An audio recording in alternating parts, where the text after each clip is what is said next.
So, hi, good morning. Mayong buntag sa mga Bisaya.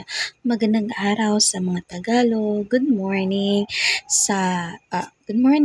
to all who don't understand English. To Bisaya at Tagalog.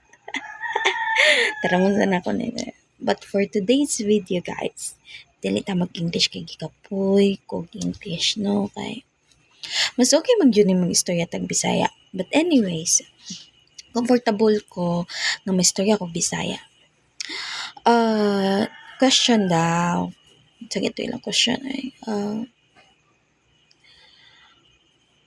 Ngano daw daghay bawal ang isa ka Kristohanon? So, ako man pag-explain na.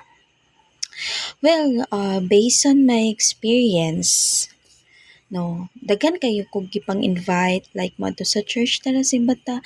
Mayon sila ay che or joy, dili lang ko masimba oy kay daghan man bawal makasala man ko masangko na akong sungay sa simbahan masangit, masunog ko ana. So expected na gyud ninyo guys. Moingon jud kog ninyo ha kay di jud ko mosugot ang madto kog impyerno no. Bisan motuong sa dili anay impyerno naajod, okay, naajod. Science case daghan kaayo, you can watch in YouTube, you can research about it.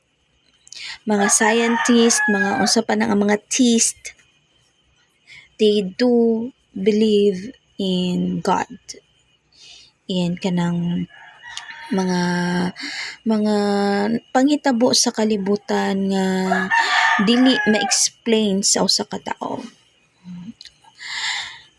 These are main reasons no di daw ko ma-English pero kon sagdi na lang oy. These are the main reasons na akong ginaisip pa nganong dili mo adto sa simbahan kay ang gina-conceptualize mo gud sa usa ka tawo kay ang simbahan daghan og balaod, daghan og bawal nga dili gusto ang isa ka tawo nga bawalan kay feeling sa usa ka tawo kulong sila ba nga na po ko before na feel na ko kulong man ko dili man ko happy, but then if you are in Christ, your happiness ang atong kanang kalibutanon nga kalipay mailisan man guna og Christian happiness, joyfulness mo dili siya dira dayon na kana ganing mautro ang atong kalipay, ma-change ta na dili ibig sabihin nga pag-receive kay Jesus Christ ana dayon na kadang na kuana na bag-o na ko, dili na ko manigarilyo, dili na ko mainom, dili na ko magbarkada kaayo, dili na ko makig-ani ana dagan kay explanation. It's a long process bisan pa may mga Christian na nga nagdako ng mga Kristoner or grabe mga pagsulay as Christian, ang among batasan, ang among mga habit ginahanay jud na siya, process jud na siya. So for example, daghan kay ko gipang-invite na dili lang ko check kay makuan ko, dili lang ko joy kay masangit akong sungay. The reason why gi-invite mo guys, it's not because kay kanang need na mo og mga tithes and offerings sa church. It's not because na kanang nagagather me og member. It's because I care and I love you. No? If you're a Christian, kanang ang imong love and care ba sa kadaghanan nga oy kaluoy ani nila may impyerno, oy kaluoy ani nila nga kanang full of kana ganing hatred, full of kana ganing pressured in life kay kung naaman gud ta kay Jesus, naaman gud ta sa Ginoo no, naaman siya ng mga pagsulay kay nata di sa kalibutan no.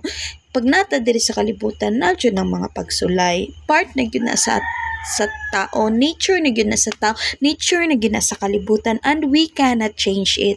Ang ma-change lang gyud nato is to believe in Christ nga at least man lang dili ta sigig antos, diba?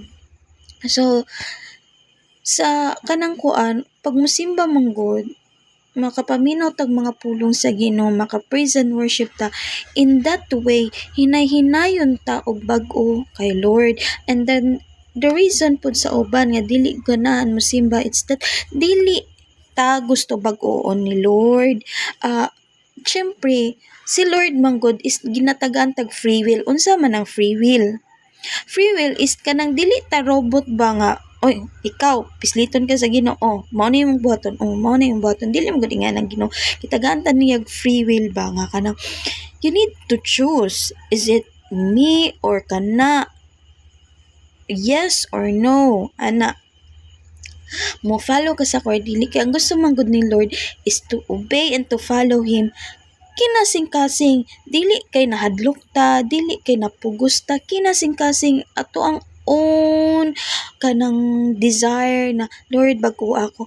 Kay kung magsimba man gud ta guys, lahi ra gyud ang mosimba ta, lahi ra gyud og natay Ginoo. Kay bisan pagdagan kayo mga kuan, dagan kayo mga pagsulay sa kinabuhi no, makaya ra gyud na nagyapoy happiness ba kanang peaceful ta. And then dili na kitungod sa kong past, ako dagan po ko'y past, dagan po ko'y kamalian, and I admit it kay dili mako perfect. But then nag-desire ko nga Lord dili ko gusto nga ani nga kanang perminti ko walay kalipay, perminti ko nga kanang goal, perminti ko nga kanang pressure sa kinabuhi. So dili ko gusto na maka-feel, kay dili ko gusto nga maniguwang dayon. Dili bitaw, dili ko gusto nga kana ganing sad kayo kong life ana god. I-let go na to ang past. Ang katumangong past is nay duha ka kuan. It's either gidesign na ni God for you to experience. It's because gusto niya nga mag-mature ka, mag-grow ka. You need to stand. But I do believe na ang kana nga mga pagsulay gihatag ni Lord tungod kay kaya nato, kaya nimo. Kung tanaw na to sa ubang mga tao, laylay tag mga pagsulay na may uban nga na magkapariw-pariw, it's because kaya na nila lutsan, kaya na to na lutsan.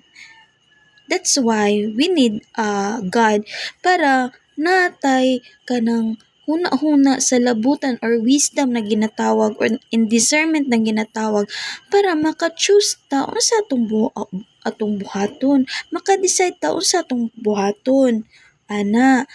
Or ang second option is that consequence, no. Si Lord muhatag mo gyud na siyang option, but then those option nga dili gid niya plano para sa imo nya gipili gid nato nya ato yung giduso giduso ato yung kanang gi-force ba nga diri jud ko Lord kay diri ko malipayon. I-allow na ni Lord sa to but then we need to take the consequence, like we suffer and that. Like for example, sa kaminyoon diri na lang ka experience sa mo ko dire charas.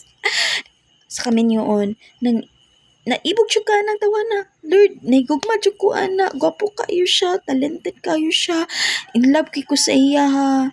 Lord, mauna gyud na siya. Ingnan ka ni Lord na ayaw na kay dili ko mo comfortable or dili mo para sa isa't isa. Okay? I-insist na to. So muna nag-uba, nagminyo, nagbulag. Kay ngano, it's because dili na para sa imuha, nagsuffer ka na nga kuan, but then kung naminaw ta kay Lord nga kani siya ang imong minyuan, do you think nga kanang inyong marriage mag-separate mo? Or sa atong mga plano, like, Lord, gusto ko mag-doctor, gusto ko mag-lawyer, gusto ko mag-kuan niya. Si Lord, lahi ang iyang gusto ipabuhat sa imo, pero gina-insist yun nimo. So mo to, naglisod ka. So, we really also need to have God para ma-discern na to tanan niya mga plano. So, sa karon ka na lang sa guys, and thank you so much for watching and see you next time. Bye-bye! God bless you.